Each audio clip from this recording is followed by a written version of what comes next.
जी सवाल एक कल दिया था आपको, खान कंपनी वाला सवाल। आइए let's discuss this question.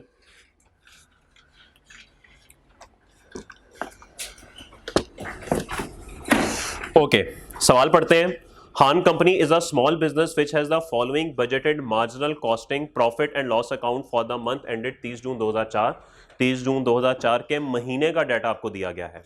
Sales है, कॉस्ट ऑफ सेल्स है, और ये बात आपके साथ कल हो चुकी कि ये ओपनिंग स्टॉक, प्रोडक्शन और क्लोजिंग स्टॉक जो है इसके अंदर सिर्फ डायरेक्ट मटेरियल, डायरेक्ट लेबर और वेरिएबल एफएच होंगे, इसमें फिक्स नहीं होंगे क्योंकि ये मार्जिनल पे बना हुआ है।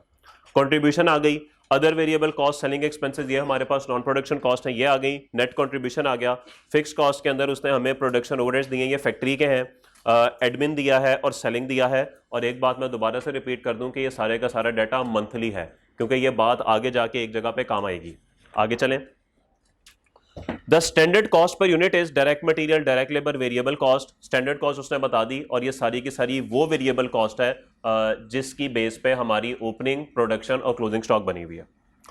Budgeted selling price per unit is 60। The companies normal level of activity is 4000 units per annum. अच्छा, पर मंथ लिखा हुआ है, कोई फर्क पड़ता है इससे? It has budgeted fix production cost at ₹8,000 per annum. इससे भी फर्क पड़ता है? कोई क्या फर्क पड़ता है? वापस पिछले सफे पे आइए। फिक्स कॉस्ट के नीचे प्रोडक्शन ओवरहेड्स कितने लिखे हुए? 8000। 8000 लिखे हुए। ओके, तो ये जो 8000 पीछे लिखे हैं वही उसने आगे बता दिए कि budgeted fix production cost 8000 per month है। तो शायद इस सवाल में भी बजटेड और एक्चुअल सेम ही होगा। लेकिन अगर इसने यहां पर यूं लिखा होता कि budgeted fix production cost 8000 per month है, जबकि कंपनी की normal level of activity 4000 units per annum है, तो सर क्या कोई फर्क पड़ता हमारा एब्जॉर्प्शन रेट निकालने पे, या बस 8000 को 4000 पे डिवाइड कर देते हैं? सर ये लाइक वर्सेस लाइक होना चाहिए, ये बात ध्यान में रखिएगा। अगर आपका न्यूमरेटर, जब आप एब्जॉर्प्शन रेट निकालते हैं तो आपका फॉर्मूला क्या बनता है जी? Budgeted FOH divided by production, budgeted production, ये बनता है। सर अगर तो यहां पे हमारी पहली प्रायोरिटी नॉर्मल प्रोडक्शन है और दूसरी बजटेड है, अगर तो ये डाटा आपका पर एनम है तो ये भी पर एनम ही होने चाहिए।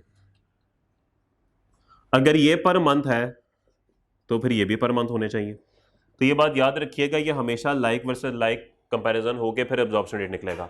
ऐसा नहीं हो सकता कि ओवरहेड्स आपने पर एनम लिए हुए और प्रोडक्शन आप पर मंथ ले रहे हैं, ऐसा नहीं होगा। तो इस सवाल में उसने बाय चांस ही दोनों आपको पर मंथ दे दिए, कुछ करने की जरूरत नहीं है। लेकिन बहरहाल इस पॉइंट से हमने ये सीखना है कि पेपर के अंदर जब आप एब्जॉर्प्शन रेट निकालें तो कम से कम ये जरूर देख लीजिएगा कि प्रोडक्शन भी अगर साल की है तो ये नॉर्मल प्रोडक्शन भी साल की होनी चाहिए। ऐसा ना हो ये साल की हो, ये मंथ की हो, वो सारी बेड़ागर्क हो जाएगा सवाल का। क्लियर होगी बात? ओके, ठीक है जी। And absorb them on the normal level of activity, prepare budgeted profit and loss under absorption costing for the month ended 30 June 2004। तो हमने एब्जॉर्प्शन कॉस्टिंग के तहत जो है वो बनाना है। तो ठीक है मेरे भाई, फॉर्मेट सबसे पहले हम बनाते हैं ताकि जिंदगी हमारी हो जाए आसान, जो कि सब ने कहा था मैट्रिक कर लो हो जाएगी, लेकिन नहीं हुई। फिर किसी ने कहा सीए कर लो हो जाएगी, आपको उसी का ही इंतजार है, लेकिन मैं आपको बता देता हूं कि नहीं होगी। फिर किसी ने कहा था सुकून तो कब्र में है, अब वहां पे मैं कुछ कह नहीं सकता, लेकिन वो आपकी हरकतों से ही पता लगेगा कि वहां पर भी आसानी होगी कि नहीं।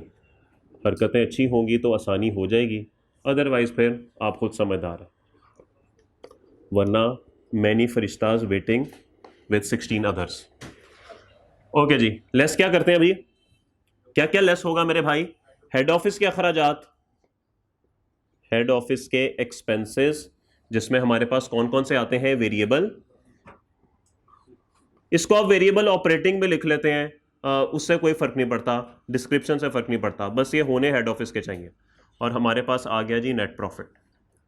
और इस पूरे फॉर्मेट में आपने देख लिया होगा सबसे ज्यादा फसाद की जड़ कॉस्ट ऑफ सेल ही होती है, बाकी कोई पूरे सवाल में प्रॉब्लम नहीं होती। बाकी तो मोस्टली चीजें ऐसी उठ के आ रही होती हैं, या थोड़ा बहुत अंडर ओवर एब्जॉर्प्शन में मसला होगा, बाकी कोई इशू नहीं है। चले जी, सवाल से डाटा उठाते हैं और देखते हैं कौन कौन सी चीजें डायरेक्टली आ सकती हैं और किस पे थोड़ा काम करना पड़ेगा। सेल्स 96,000, मार्जिनल एब्जॉर्प्शन के अंदर सेल्स पे कोई फर्क पड़ता है? कोई फर्क नहीं पड़ता, तो ये सेल्स तो एज इट इज यहां पर आ जाएंगी। कॉस्ट ऑफ सेल के लिए थोड़ा काम करना पड़ेगा भाई, वर्किंग वन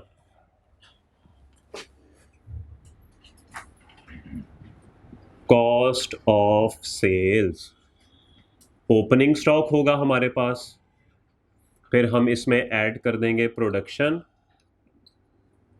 इसमें से लेस कर देंगे हम क्लोजिंग स्टॉक, और हमारे पास आ जाएंगी कॉस्ट ऑफ सेल्स।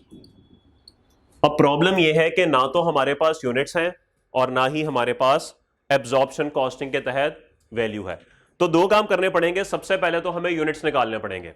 तो यूनिट्स निकालने के लिए आसान तरीका है कि हम यहां पर एक कॉलम बनाते हैं यूनिट्स का, और आगे कॉलम बना देते हैं इनकी वैल्यू का, रुपीस का।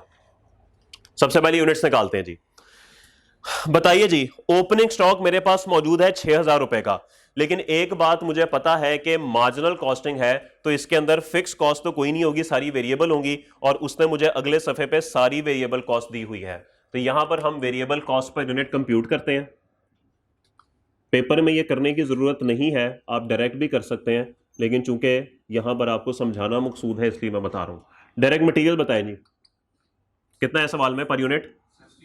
16। डायरेक्ट लेबर और वेरिएबल एफओएच 6, टोटल कितना बना? लें जी, आपके वेरिएबल कॉस्ट पर यूनिट बनती है ₹40 पर यूनिट, और ये जितनी भी कैलकुलेशंस हुई हैं ये सारी बिल्कुल ऐसे ही हुई हैं। ओके, तो सर अगर मैं यहां पे यूनिट्स निकालना चाहूं तो ओपनिंग स्टॉक है मेरे पास 6,000, पर यूनिट है 40, क्या मेरे पास नंबर ऑफ यूनिट्स आ जाएंगे? बताइए। 150 यूनिट्स ओपनिंग। किसी को कोई एतराज? कोई एतराज नहीं, ओके। उसके बाद प्रोडक्शन बताइए जी, प्रोडक्शन कितनी यूनिट्स की हुई है? नहीं पता। वैल्यू बताएं। 72,000, इसकी भी वैल्यू 40 होगी, बताइए। 1800। ले जी, प्रोडक्शन जो है वो 1800 यूनिट्स की हुई है, और क्लोजिंग स्टॉक की वैल्यू क्या है भाई?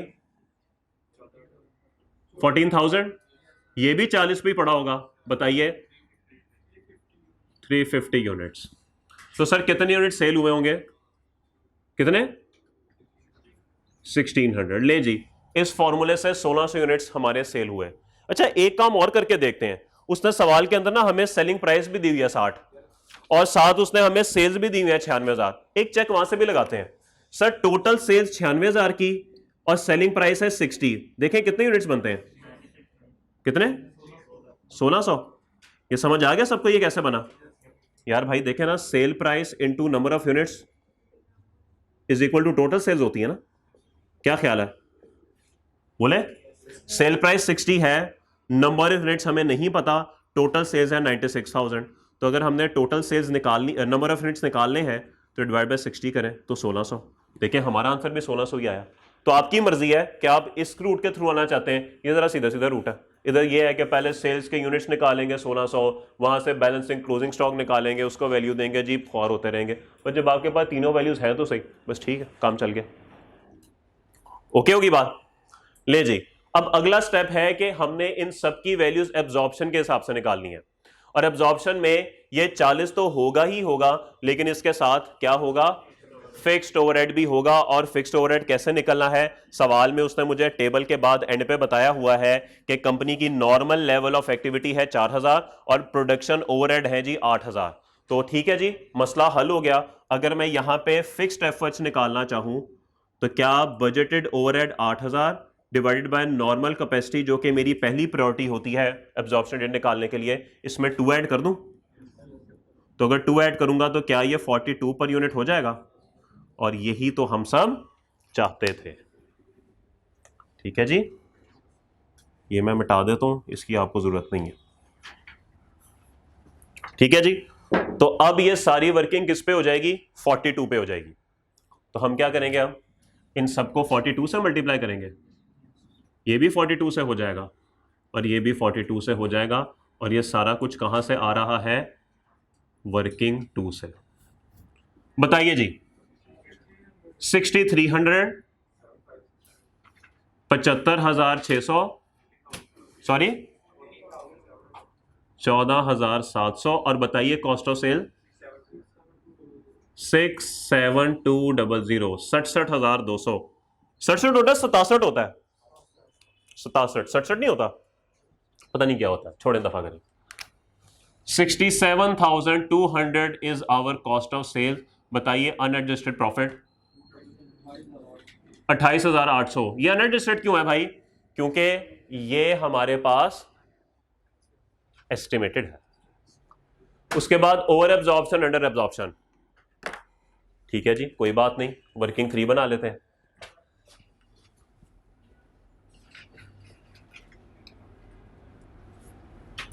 अंडर एब्जॉर्प्शन या फिर ओवर एब्जॉर्प्शन।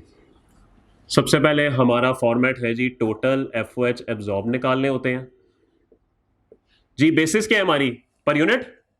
तो एक्चुअल प्रोडक्शन कितनी है हमारी? 1800, ये देखें लिखा हुआ है। और एब्जॉर्प्शन रेट क्या है? 2, ये रेट हमने निकाला है। तो इसका मतलब है 3600 रुपए हमने एब्जॉर्ब करवाए होंगे। और एक्चुअल एफओएच कितने हैं? 8000। इस सवाल में भी जो गिवन है बस वही एक्चुअल है, वो हो गए 8000 जी। बताइए क्या आंसर आता है? Negative, positive? अच्छा, तो ये अंडर एब्जॉर्ब्ड होगा, ओवर एब्जॉर्ब्ड होगा? क्यों होगा? नेगेटिव में है, ठीक है, कोई बात नहीं, आने दें, सीएफओ बनने दें, आपको याद आएगी आपको मेरी, काश उस वक्त कॉन्सेप्ट रिवाइज किया होता। हाँ जी, यहां पर बताइए क्या करूं? अंडर एब्जॉर्ब, ऐड या लेस? क्यों लेस? कोई बात नहीं, अपना भी जमाना आएगा इंशाल्लाह। टाइम नहीं आएगा, टाइम तो बड़ा खतरनाक होता, वो तो डॉक्टर कहता ना। ओके, टाइम आ गया इनका। ओके, बताइए जी। Sorry, 24,400 adjusted profit. Head office के अखराजात क्या सवाल में मौजूद है? कौन से फिक्स्ड हैं कि वेरिएबल है? वेरिएबल मौजूद है सवाल में। ओ मैन, 6400 वेरिएबल और फिक्स्ड तो 2 है भाई, 7200 और 2400, तो दोनों को हम टोटल कर लेंगे, 7200 एंड 2400 जी। बताइए 9600, तो कितना प्रॉफिट आया? 8400। सवाल खत्म हुआ। कितने नंबर का सवाल था? 10 नंबर का। काश ये सवाल दोबारा पेपर में आ जाए ऐसे ही, ताकि हमारे 10 में से कितने आ जाए? 10। अच्छा, अभी भी यकीन नहीं है? 7, 10 में से 10 आने चाहिए इसमें तो। ये तो ऐसा सवाल है, इसमें तो 12 भी आ सकते हैं, इतना आसान सवाल है ये। चलिए जी, खैर यहां तक तो आसानी थी, ये नोट करें। इसके बाद फिर आगाज करते हैं आज की कार्रवाई का, जो कि असल में सवाल जहां से आने की बहुत ज्यादा चांसेस है।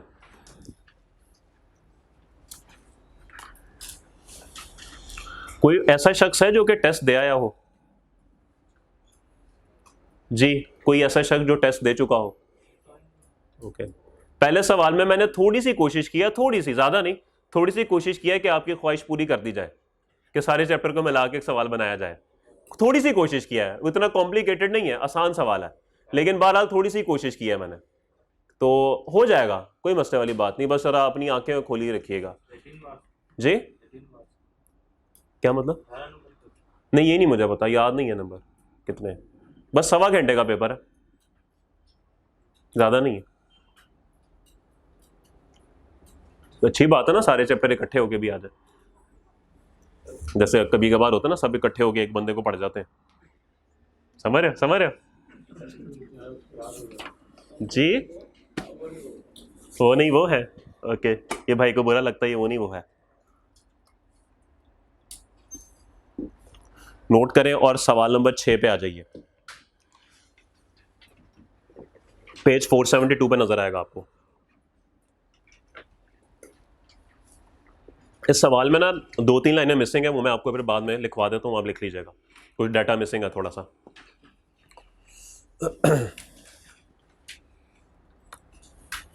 बल्कि आप पहले लिख लें, फिर सवाल एंड पे पढ़ते हैं, ताकि एक कंटिन्यूएशन में हम इसको समझ लें। रुकिए, मैं 1 मिनट आपको लिखवाता हूँ।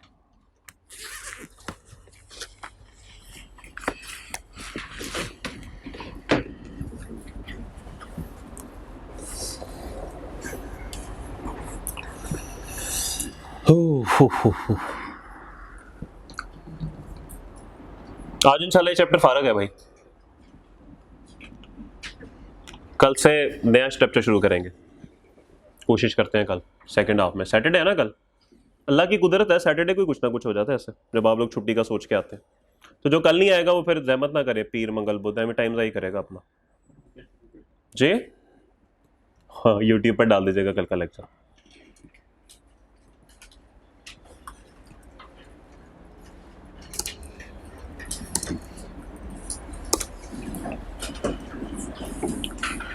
जी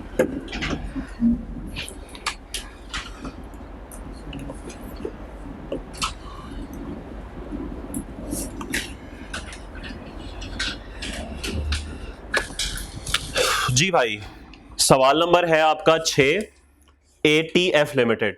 पहुंच गया सब? अगले सफे पे आइए 473, जहां रिक्वायर्ड लिखा हुआ है ना, रिक्वायर्ड के ऊपर एक टेबल बना हुआ है, ऐसे ही है। रिक्वायर्ड और टेबल के बीच में ना ये कोई 2 लाइनें हैं, ये आपने लिखनी है। तो 2 लाइनें लिखनी है, उस हिसाब से जरा फॉन्ट साइज रखिएगा ताकि 2 लाइनें यहां पर कवर हो जाए। ठीक है, टेबल और रिक्वायर्ड के बीच में आपने लिखना है। लिखें जी, company uses FIFO method for valuation of inventory. Company uses, और ये 2 लाइनें आपकी नहीं है, ये किताब वाली 2 लाइनें, वो 2 लाइनें लिखवानी है मैंने आपको। Company uses FIFO method for valuation of inventory. Company uses FIFO method for valuation of inventory. लिख लिया आप लोगों ने? Full stop, FULLSTOP। The cost of opening finish goods inventory, the cost of opening finished goods inventory, the cost of opening finished goods inventory determined under, the cost of opening finished goods inventory determined under absorption costing system, determined under absorption costing system was rupees 4,50,000, 450,000, 4,50,000, full stop. Fixed overhead constituted 16%, 16% of the total cost last year. Fixed overhead constituted 16% of the total cost last year. ठीक है जी, बस ये line आपने लिखनी थी। 16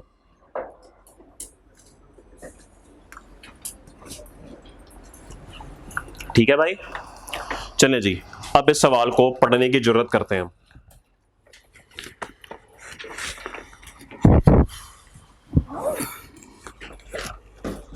आज 19 तारीख है ना, कल आपके सेशन को पूरे 2 महीने हो जाएंगे। 20 को शुरू हुआ था ना, 20 मार्च को, कि किस को शुरू हुआ था?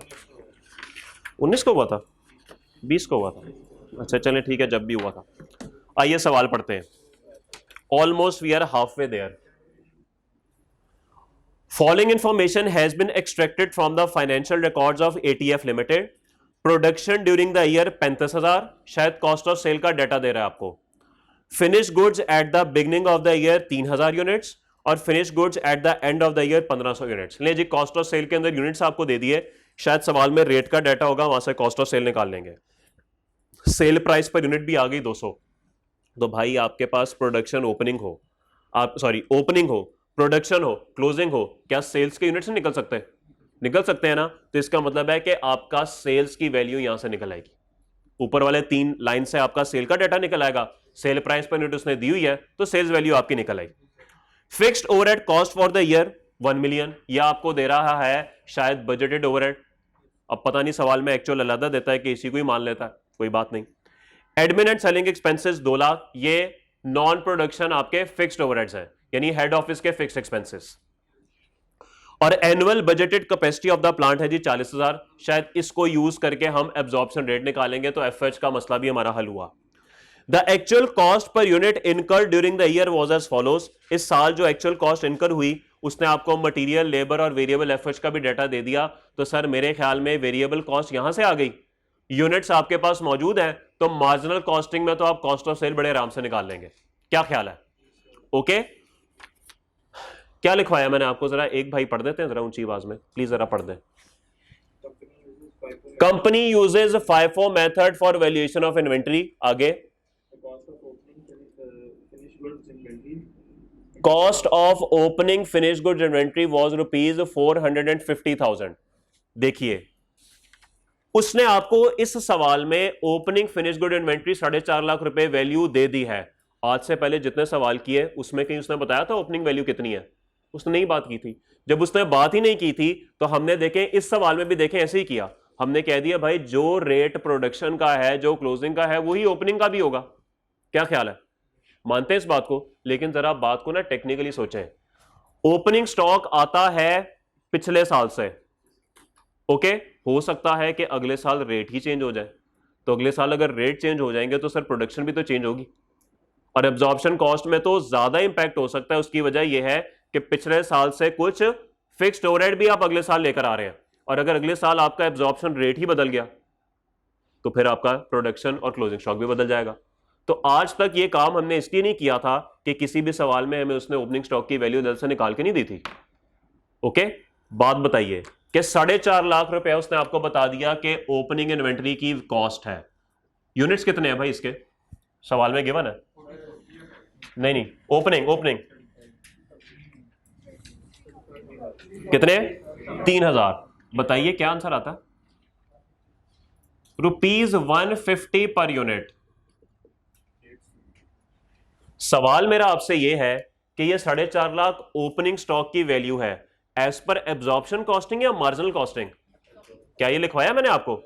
बिल्कुल लिखवाया, हाँ जी, एब्जॉर्प्शन कॉस्टिंग। इसका मतलब है कि इसके अंदर डायरेक्ट मटेरियल भी है, इसके अंदर डायरेक्ट लेबर भी है, इसके अंदर वेरिएबल एफओएच भी है, इसके अंदर फिक्स्ड एफओएच भी है। ये बात समझ आ गई? अब कितना फिक्स्ड एफओएच है कैसे पता लगे? क्या यही एज्यूम करूं कि इस साल मैंने 1 मिलियन के फिक्स्ड ओवरहेड एज्यूम किए, इस साल की एनुअल कैपेसिटी 40,000 थी, पिछले साल भी यही होगा, क्या ये एज्यूम कर लूं? क्या ये एज्यूम कर लूं पिछले साल भी यही होगा 1 मिलियन 40,000, वहां से एब्जॉर्प्शन रेट निकालूं, इस 150 में से माइनस करूं और कह दूं बाकी मटेरियल लेबर ओवरहेड है? क्या ये बात करूं? या ये बात करूं कि उसने जो मुझे डाटा दिया हुआ है 70, 40 और 30 का, इस साल का, पिछले साल भी यही होगा, क्या ये एज्यूम करूं? नहीं सर, ये कोई इतनी मुनासिब एडजस्टमेंट्स अजम्पशंस नहीं है। आपको मैंने कुछ और भी लिखवाया, अगली लाइन क्या लिखी हुई है? Fixed overhead constituted 16% of total cost. 2-3 दिन पहले मैंने आपको एक चीज लिखवाई थी, शायद आपको याद हो, मुझे सब याद है, मगर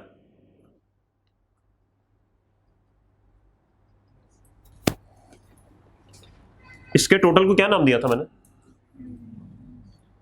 variable cost per unit.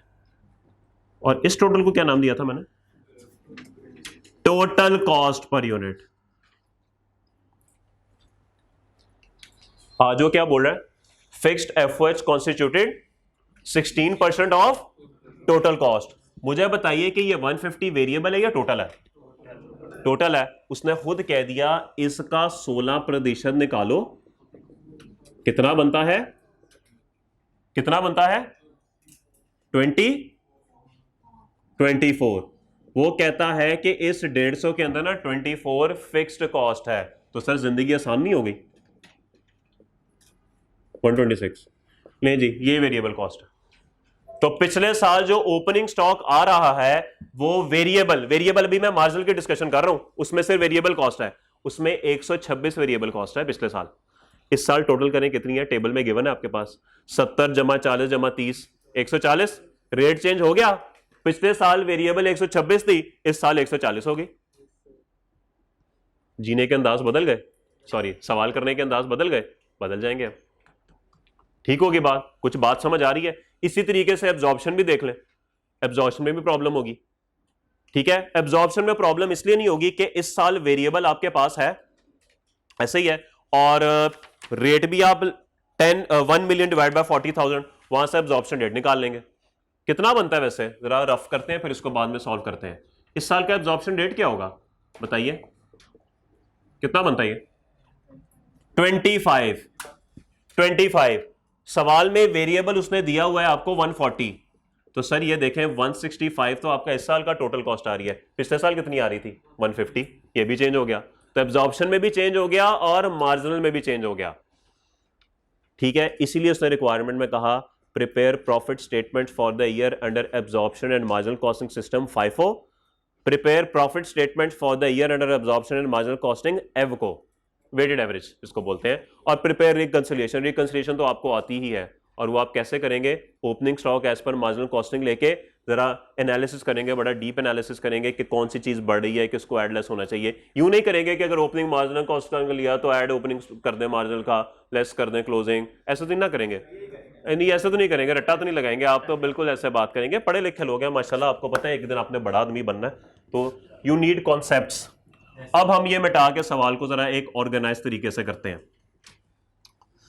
FIFO मैं कराऊंगा और वेटेड एवरेज आपके घर का काम है, क्योंकि जितना टाइम है इसमें फाइफो ही हो जाए तो बड़ी बात है जी। फाइफो जमात का काम, सही बात है।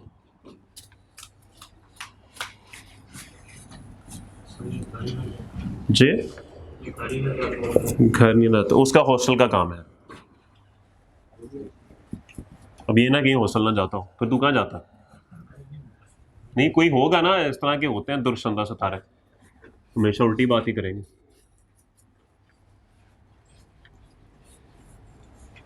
जैसे आजकल तो लोग जेल भी जाते हैं क्या? नहीं, ओके, लेकिन आप तो वो नहीं वो है, आपको क्या लगे इन चीजों से।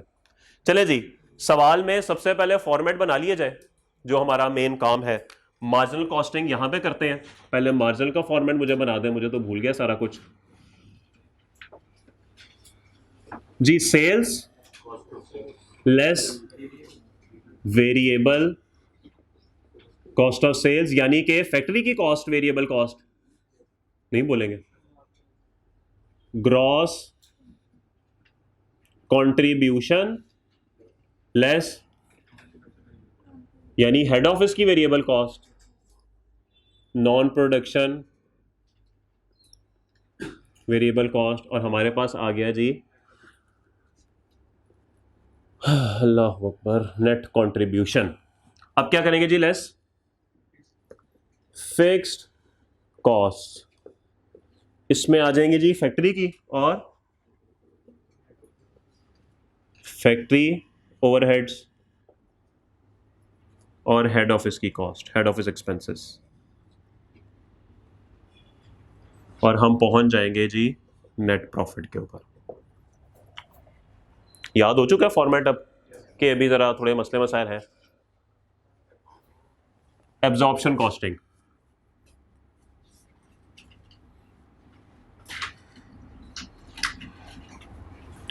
सेल्स, गलती होगी, उसको मिटाना नहीं चाहिए था वैसे, चले कोई बात नहीं, खैर है। Cost of sales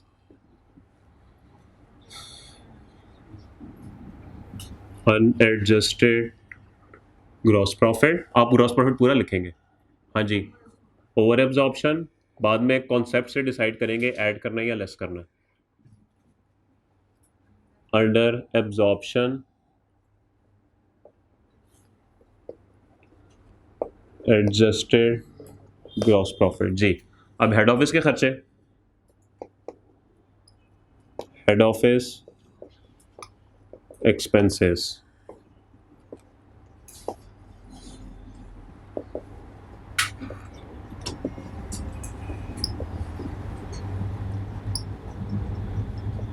net profit.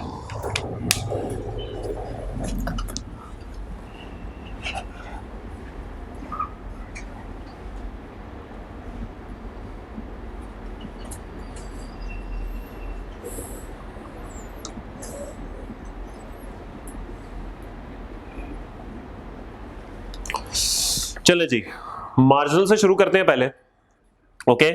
और सबसे पहले सेल्स का डाटा कहीं से इकट्ठा करने की कोशिश करते हैं जी। सेल्स कितनी है हमारी भाई, बताइए। सबसे पहले हमें सेल्स के यूनिट्स निकालने पड़ेंगे। Working one, number of units sold. अच्छा, पेपर में ही आप सवाल कैसे करेंगे वैसे? प्रेजेंटेशन के पहले आप मार्जिनल कॉस्टिंग बनाएंगे, उसके नीचे उसकी वर्किंग, फिर आप एब्जॉर्प्शन कॉस्टिंग बनाएंगे, उसके नीचे वर्किंग, यूं करेंगे? नहीं सर, मार्जिनल, एब्जॉर्प्शन, फिर वर्किंग्स।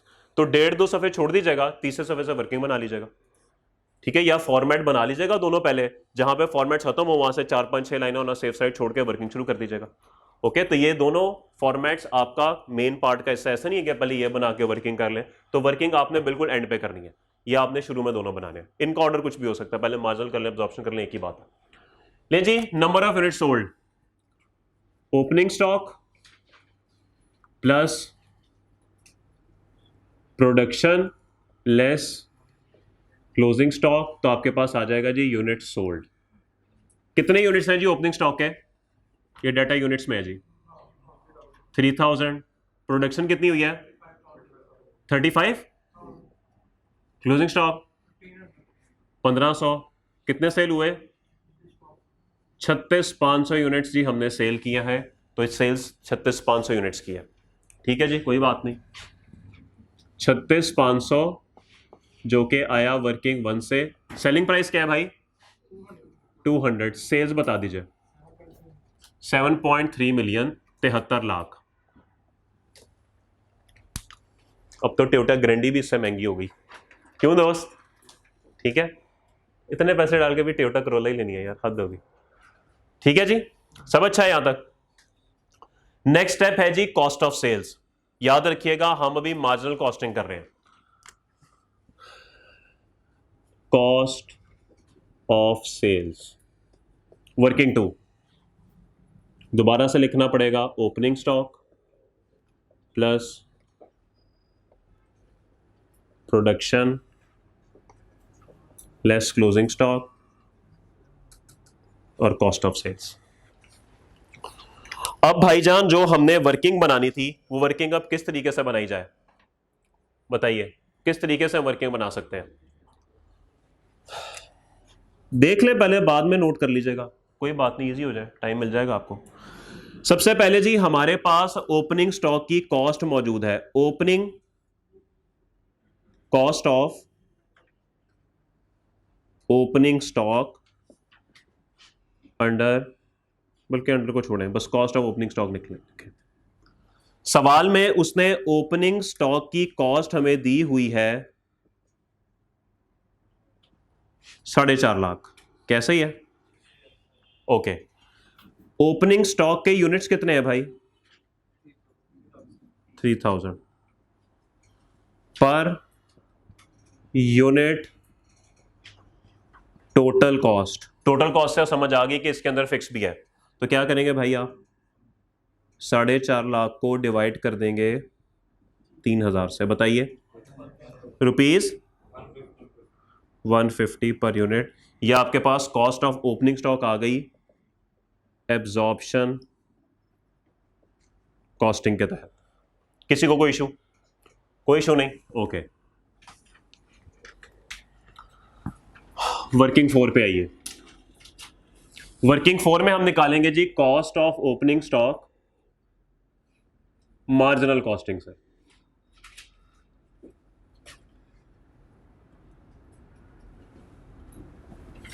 उसने सवाल में बताया हुआ है कि जी फिक्स्ड ओवरहेड जो है वो 16% है।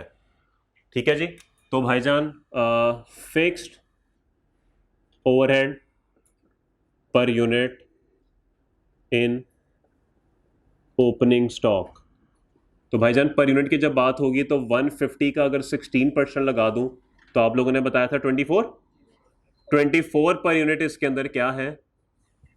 फिक्स्ड है। ओके, और वेरिएबल कितना होगा जी? Variable cost per unit of opening stock. 150 में से 24 निकाल देंगे तो आपके पास बचेगा 126 पर यूनिट। मैंने आपके सामने थोड़ा सा डिटेल करके लिखा है पेपर में, आप डायरेक्ट ही अगर इसको 84% से भी मल्टीप्लाई कर देंगे ना तो काम चल जाएगा।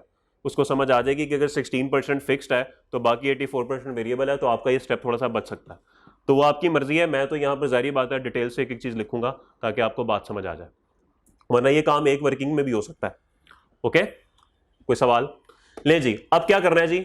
ओपनिंग स्टॉक के जो आपके पास 3000 यूनिट्स हैं, इसका मतलब है कि क्या हुए 126 पे पड़े हुए हैं और 126 आपके पास आया जी वर्किंग 4 से। क्या ख्याल है? और ये 150 का रेफर नहीं किया हमने, वर्किंग 3, इसके साथ वर्किंग 3 लिखे। ओके, बात समझ आ गई? तो बताइए जी ओपनिंग स्टॉक की वैल्यू क्या बनती है? 378,000। ले जी, मार्जिनल की वैल्यू उसने दे दी। एब्जॉर्प्शन में हमें ये काम नहीं करना पड़ेगा ओपनिंग के लिए, क्योंकि वो 4.5 लाख उसने खुद ही दिया हुआ है, तो कुछ उस पर यह ख्वारी काटने की जरूरत नहीं है। तो 4.5 उसने दिया, ओपनिंग एज इट इज आ जाएगा। ठीक है जी। प्रोडक्शन, हाँ जी प्रोडक्शन, प्रोडक्शन मुझे बताइए कितने यूनिट्स हुए? 35,000। और 35,000 किससे मल्टीप्लाई होगा? किससे होगा? इस साल की वैल्यू से। 70 जमा 40 जमा 30, 70 जमा 40 जमा 30 कितना बनता है जी? 140। बताइए। सॉरी 4900। तू 4.9 मिलियन कह दे यार, मुझे भी कंफ्यूज कर रहा है। 49,000, 49,000। ओके, उसके बाद क्लोजिंग स्टॉक। हम ये सवाल अभी फाइफो से कर रहे हैं। पहले आइए पहले जाइए, पाइए नहीं, पहले आइए पहले जाइए। तो भाईजान अब होगा क्या, जरा गौर करें। 3,000 यूनिट्स पड़े हुए थे 126 के हिसाब से, मजीद 35,000 आ गए 140 के हिसाब से। इसके ऊपर ना मैं 140 लिख देता हूं कि ये टोटल हुआ इसका। ठीक है जी। गए कितने? 36,500। फाइफो है ना। 36,500 में से पहले 3,126 वाले जा चुके, बाकी 33,500 ये वाले ऐसे ही है। तो इसका मतलब है कि क्लोजिंग में जो पड़े हुए हैं वो प्रोडक्शन वाले पड़े हुए हैं।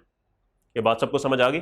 फिर बात कर लेता हूं कि 36,500 में से 3,000 ये वाले चले गए और बाकी जो 33,500 बचे वो इस प्रोडक्शन में से चले गए। इसका मतलब है कि जो बाकी 1,500 रह गए वो प्रोडक्शन में पड़े हुए, वो ये वाले रेट पे पड़े हुए 140 वाले। तो इसका मतलब है कि जो मेरा क्लोजिंग स्टॉक है 1,500 वाला, वो भी 140 पे ही मौजूद है। वेटेड एवरेज में क्या करेंगे आप? यहीं पे बता दें मुझे, वेटेड एवरेज में क्या फर्क आएगा? सर आप यहीं पे इसकी एवरेज निकालेंगे, इसको टोटल करेंगे, यूनिट्स को टोटल करेंगे, एवरेज निकालेंगे और क्लोजिंग स्टॉक के रेट के साथ मल्टीप्लाई करेंगे। पूरे सवाल में सिर्फ यही फर्क होगा और कहीं कोई फर्क नहीं है। और ये आपका होमवर्क है। अब घर में जाके ये मत कीजिएगा इसको काटा चेंज किया सर हो गया वेटेड एवरेज से, ये यार नोट किया इसको जाके किया, ऐसे नहीं करना, दोबारा से करना है, प्रैक्टिस भी हो जाएगी। बताइए जी।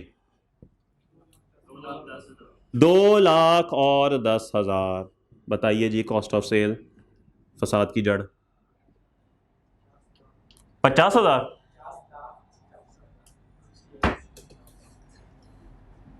नहीं बन सकता, बन सकता है। 5068, 5,000 68,000, ये ना 5,000 68,000 ये बनेगा। Okay 5.068 million, 50,68,000। चले जी, ये आ गई हमारी variable cost of sales working two से। हमने कोई डाटा यूज किया? नहीं यूज किया, कोई डाटा यूज नहीं किया। ठीक है जी। 5,068,000। बताइए जी ग्रॉस कंट्रीब्यूशन। 22,32,000। ठीक है जी। उसके बाद नॉन प्रोडक्शन वेरिएबल कॉस्ट। क्या हमारे पास सवाल के अंदर कोई हेड ऑफिस की वेरिएबल कॉस्ट गिवन है? ढूंढ के बताइए।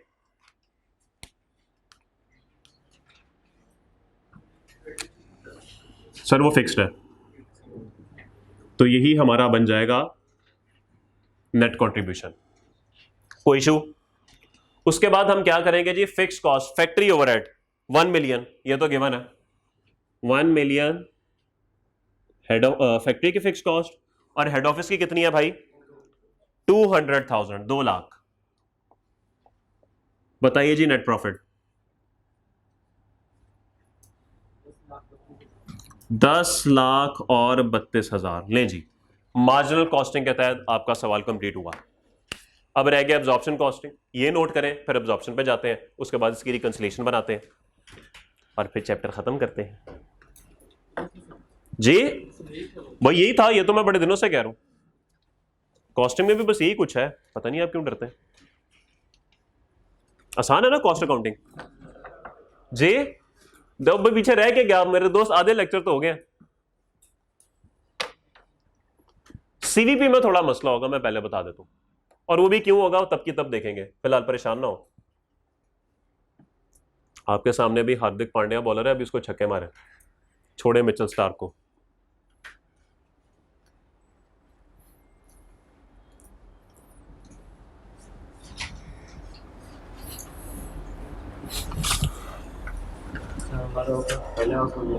नहीं, अब आपका ओपनर अच्छा है भाई। कब से खेल रहे हैं, मुझे स्टॉप कर दिया है।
जी भाई, नोट हो गया।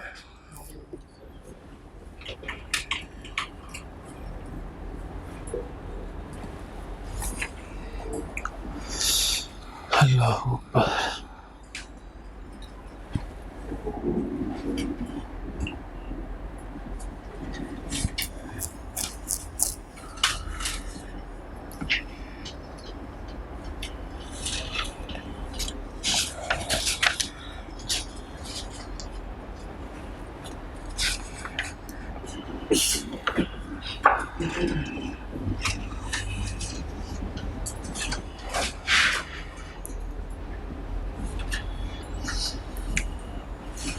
आइए जी, एब्जॉर्प्शन से करते हैं सवाल। क्या सेल्स में कोई फर्क आएगा? सेल्स एज इट इज आ जाएंगी, दोबारा से रिकैलकुलेट करने की जरूरत नहीं है। 7.3 मिलियन। कितनी वर्किंग हो गई है जी हमारे पास? 4। तो इस कॉस्ट ऑफ सेल की वर्किंग हम करते हैं 5, वर्किंग 5,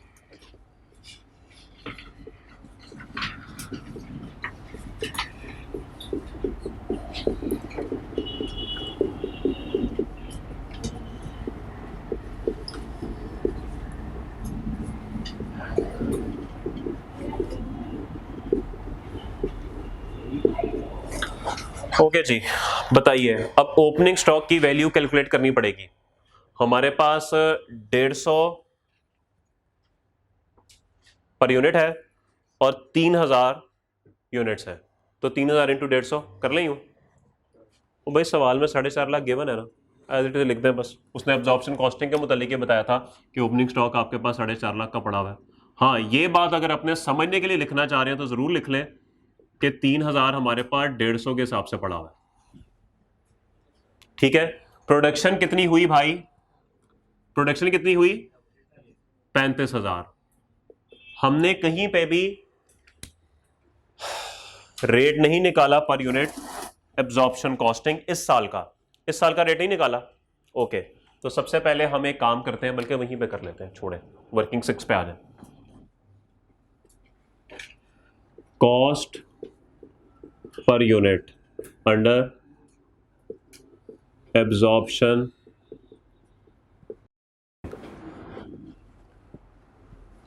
सवाल में डायरेक्ट मटेरियल पर यूनिट कितना गिवन है,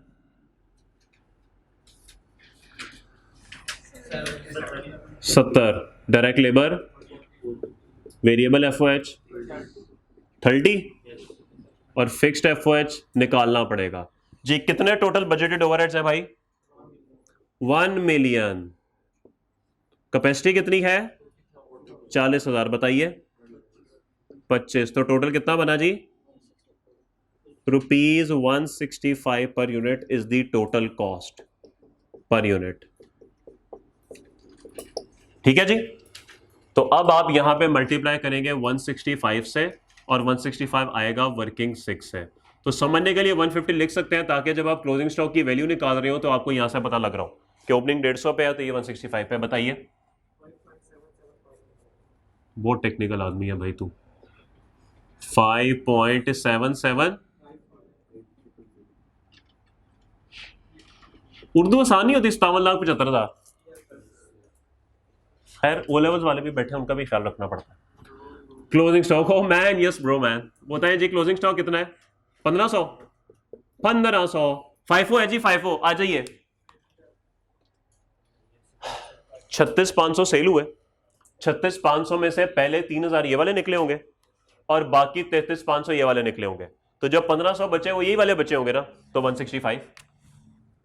बताइए, बोलिए, कहिए, अर्ज कीजिए जी। 247500, 2,47,500। बताइए कॉस्ट ऑफ सेल्स। एक और है, नहीं नहीं इतने नहीं होंगे, बोलिए 61,70,500।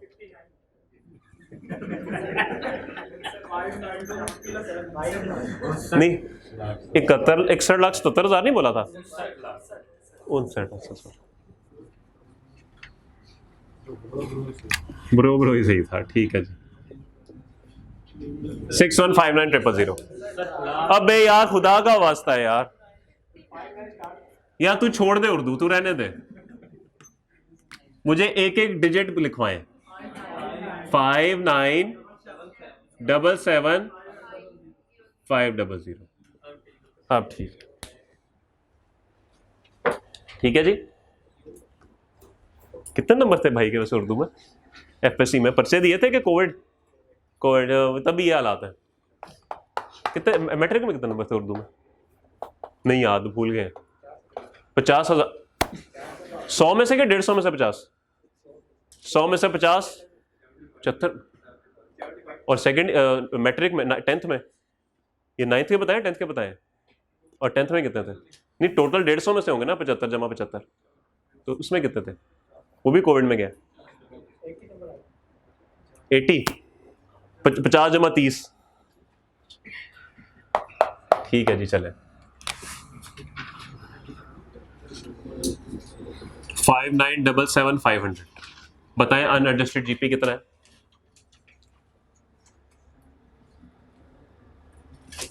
1322,500, 13,22,500। अंडर ओवर एब्जॉर्प्शन की कैलकुलेशन, वर्किंग 7,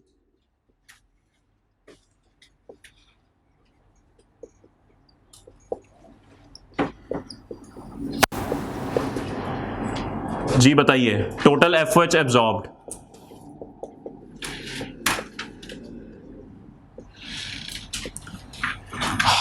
कितनी एक्चुअल प्रोडक्शन है भाई, 35,000 इंटू एब्जॉर्प्शन रेट है 25।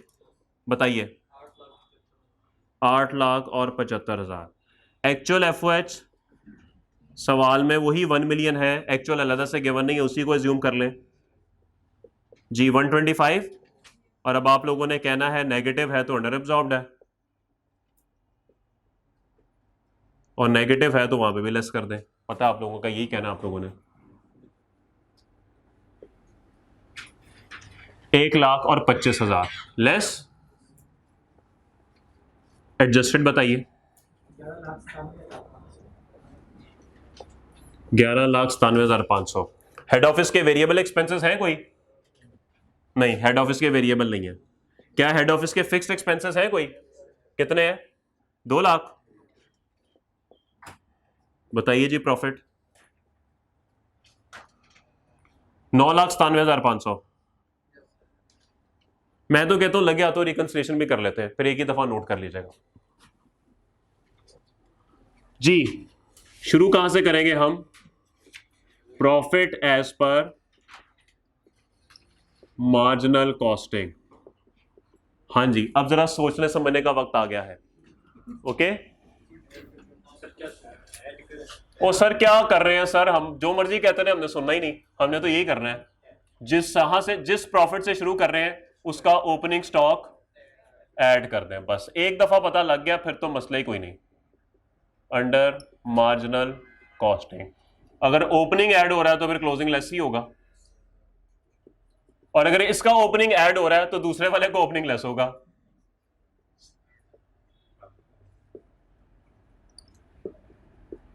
मतलब नहीं चाहिए, हम याद कर लेगा। ओके और ऐड कर देंगे उसका क्लोजिंग स्टॉक। ओके और प्रॉफिट आ जाएगा एज पर एब्जॉर्प्शन कॉस्टिंग। बताइए मार्जिनल कॉस्टिंग का प्रॉफिट कितना है? 10,32,000। Opening stock under marginal costing कितना था जी? बताइए, नजर नहीं आ रहा, किधर है? 3,78,000 ऐड हो गया। क्लोजिंग स्टॉक मार्जिनल कॉस्टिंग का कितना है? 2,10,000 लेस हो गया। ओपनिंग स्टॉक एब्जॉर्प्शन कॉस्टिंग का 4.5 लाख लेस हो गया, और क्लोजिंग स्टॉक 247,500 ऐड हो गया। या अल्लाह मियां मेरी इज्जत रखी। 9,97,500। देखें इज्जत रहेगी कि नहीं रही? Oh man very good, reconciliation भी खत्म हुई। मैं तो कहता हूं आप ये सवाल करें, फिर मैं ना जरा 2 मिनट लगा के ना वेटेड एवरेज भी बता देता हूं, घर जाके आप फिर होमवर्क कर लेंगे उसको दोबारा से। मैं बस बता दूंगा तब्दीली किधर है, बता दो ऐसे दिया है, जरा बस थोड़ा सा उसको चाका निकाल देंगे बस। सर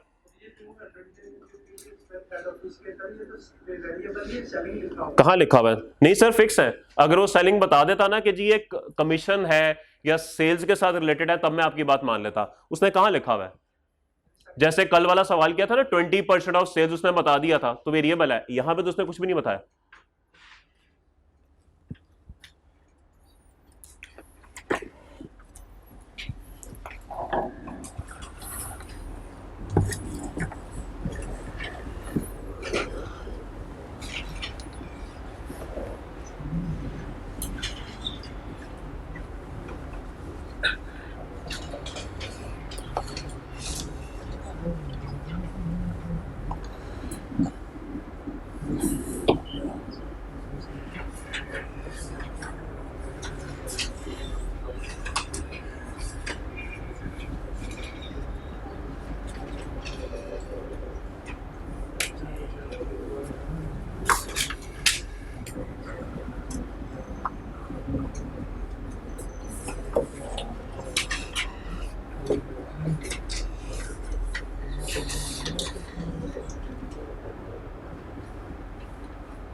जी शुरू करें आगे।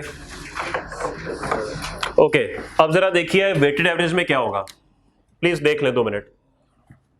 आपको पता है जी कि 3000 यूनिट्स पड़े हैं 378 पे और 35,000 मौजूद हैं 4.9 पे। ठीक है, आपने इनका वेटेड एवरेज रेट निकाला, ये हो गए 38,000। ये बताइए टोटल कितना बनता है?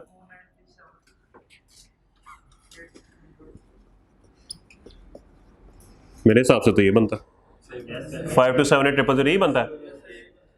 ओके, अब यहां से आप निकालेंगे रेट 78, और ये आपको पता है भाई, ये पहला चैप्टर इन्वेंटरी वैल्यूएशन का, बताइए 138.89।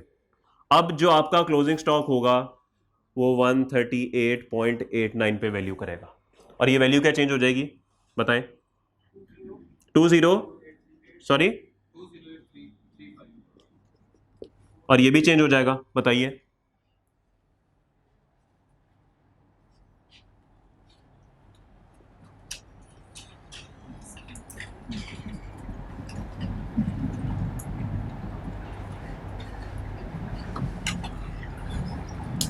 तो ये मोबाइल पकड़े कैलकुलेटर है 5069665 ले जी। अब ये कॉस्ट ऑफ सेल यहां पर आ जाएंगी और इसके नतीजे में ये सारी अमाउंट चेंज हो जाएंगी, वो प्लस माइनस का मसला है। यहां पर क्या करेंगे आप, यहां पर भी ऐसे करेंगे, 35,000 ये, 3,000 ये, इन दोनों को टोटल करें, डिवाइड करें इन दोनों के टोटल से, वेटेड एवरेज रेट आ जाएगा, वो यहां पे मल्टीप्लाई कर दें बस। करवा दें बेहतर है, ठीक है जी, तो ये वर्किंग में करवा दें बेहतर है। बाकी पूरा सवाल में कोई फर्क नहीं है, रिकंसिलिएशन अकॉर्डिंगली आपकी चेंज हो जाएगी। ठीक है, बात समझ आ गई? तो ये मैंने वेटेड एवरेज से भी आपको बता दिया, लेकिन आपका ये घर का काम तो है, या हॉस्टल का काम तो है, या मस्जिद का काम तो है, या जहां भी जाते हैं वहां का काम तो है ये। बाकी ये तो चले मैंने करवा ही दिया, कुछ जरा मजेदार सा होमवर्क भी होना चाहिए। नहीं कल नहीं, आज है। कल कौन सी है? अबे छोड़, टैक्स वाले सर से मैं निबड़ लूंगा खुद ही, उनकी ऐसी की तैसी। सिर्फ इनकी बात करूं, आप बाकियों के टैक्स के सर की बात नहीं कर रहा, आपके टैक्स के सर की ऐसी की तैसी, उनको मैं मना लूंगा, उनको छोड़ें। ये अपनों पे ना अप्लाई कीजिएगा, सिर्फ इनके सर की बात हो रही है।